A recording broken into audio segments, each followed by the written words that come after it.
ଶିବଙ୍କ ଅଭିଶାପରେ କେଉଁଠି ପଥର ପାଲଟି ଗଲେ କୋଟିଏରୁ ଏକ କମ୍ ଦେବାଦେବୀ। ରହସ୍ୟମୟ ଉନାକୋଟି।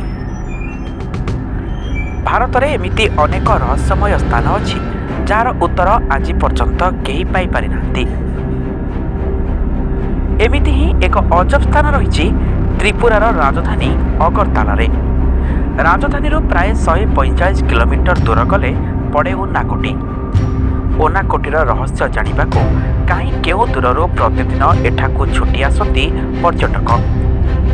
ଉନାକୋଟିର ଅର୍ଥ ହେଉଛି କୋଟିଏରୁ ଗୋଟିଏ କମ୍।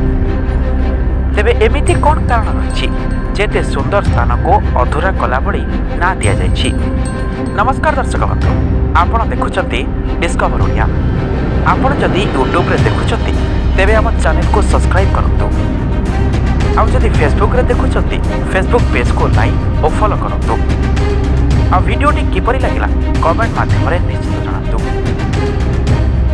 ଏହି ସ୍ଥାନର ନାଁ ହେଉଛି ଉନାକୋଟି। ତେବେ ଏହି ସ୍ଥାନର ନାଁ ଉନାକୋଟି କିଏ, କେବେ ଏବଂ କାହିଁକି ଦେଲା, ଏହା ଏବେ ବି ରହସ୍ୟରେ। ଏଠାରେ ଏକ ସ୍ଥାନ ରହିଛି ଯେଉଁଠାରେ ପାହାଡ଼ରେ ମୂର୍ତ୍ତି ହାତରେ କଟା ହୋଇ ତିଆରି ହୋଇଛି ଏବଂ ସବୁଠାରୁ ରୋଚକପୂର୍ଣ୍ଣ କଥା ହେଉଛି ଏହି ପାହାଡ଼ରେ 99,99,999 ପଥରର ମୂର୍ତ୍ତି ରହିଛି, ଯାହାକି କୋଟିଏରୁ ଗୋଟିଏ କମ୍। ଏହି ରହସ୍ୟମୟୀ ମୂର୍ତ୍ତି କାରଣରୁ ହିଁ ବୋଧହୁଏ ଏଠାକାର ନାଁ ବି ଉନାକୋଟି ରଖାଯାଇଥିବ।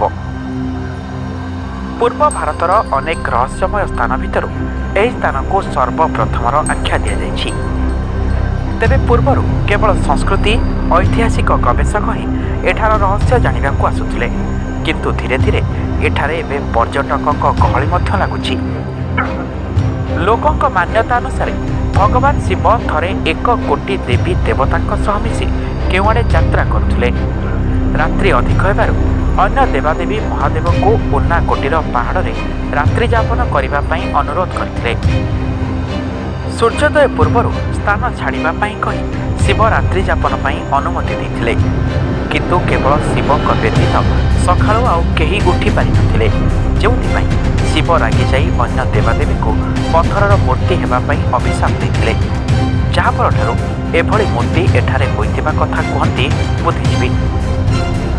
ତେବେ ଏହି ସ୍ଥାନକୁ ଏଥିପାଇଁ ରହସ୍ୟମୟ ବୋଲି କୁହାଯାଏ କାରଣ ପାହାଡ଼, ଜଙ୍ଗଲ ଏବଂ ନଦୀପଙ୍କ ଅଞ୍ଚଳରେ ଥିବା ଉନାକୋଟିର ଆଖପାଖରେ କେହି ରୁହନ୍ତି ନାହିଁ ଏବଂ ପାହାଡ଼ରେ ଏଭଳି ମୂର୍ତ୍ତି ତିଆରି କରିବା ଦିନେ କି 2 ଦିନର କଥା ନୁହେଁ।